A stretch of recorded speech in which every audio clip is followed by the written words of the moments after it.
महानगरपालिका नांदेडतर्फे अतिक्रमण काढण्याची मोहीम सुरू आहे। आज गुरुवार दिनांक 24 एप्रिल 2025 रोजी महानगरपालिकेतर्फे अतिक्रमण काढण्यात आले आहे। सदरच्या या अतिक्रमण काढण्यामध्ये गणेश पिल्लैया स्वामी यांनी असे म्हटले आहे की माझ्या खाजगी जागेतील पोलीस पेट्रोल पंपासमोर नांदेड एज्युकेशन सोसायटीच्या हद्दीत स्नेहनगर येथे मी माझा चहा पाण्याचा व्यवसाय करतो। या व्यवसायाकरिता असलेल्या जागेत सामान ठेवलेले आहे। त्या सामानात फ्रीज, खोका, अलमारी व इतर हॉटेलचे सामान ठेवले होते। कोणतेही संबंध नसताना कोणतीही विचारपूस न करता JCBने तोडफोड करत माझे स्वतःच्या मालकीच्या जागेत असलेल्या मालाचे लाखो रुपयाचे नुकसान केले आहे।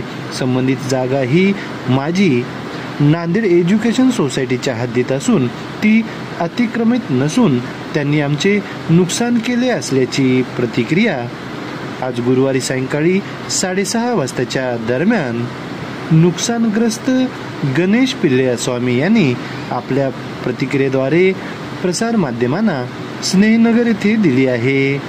चला तर मग जाणून घेऊ काय म्हणाले स्वामी। वाघाळा महानगरपालिकेने आज जी कारवाई केली अतिशय निंदनीय आहे आणि या कारवाईला आम्ही निषेध करतो की ही जागा जी आहे आमची कारवाई अतिक्रमण म्हणून ठीक आहे, हरकत नाही साहेब, पण ही जागा जी आमचं नुकसान केलं ही जागा आम्ही आमच्या हद्दीमध्ये असताना त्यांनी पाडलं। आमच्याकडे व्हिडिओ क्लिप आहे, सगळं आहे, हरकत नाही, तुम्ही हे करा। आम्हाला नोटीस नाही दिली, आम्हाला अगोदर सूचना काय दिली नाही आम्हाला। आणि असं जर गरीबाचे घरं पाडले तर कसं व्हावं? आणि त्या डॉक्टर लेनला साहेब, डॉक्टर लेनला तर इतकं अतिक्रमण आहे, त्या करोडपतीच्या त्यांना कोणी हात नाही आणि त्या गरीबाचे घरं पाडले। अंदाजा किती नुकसान? बरोबर 8 लाखात होतं ना, 8 लाखात आमची नवीन पोळी हे होतं, अलमारी प्रूफ करून टाकली आणि आमच्याकडे प्रूफ आहे, आम्ही साबित करतो की आम्ही हद्दीच्या मध्ये आहोत।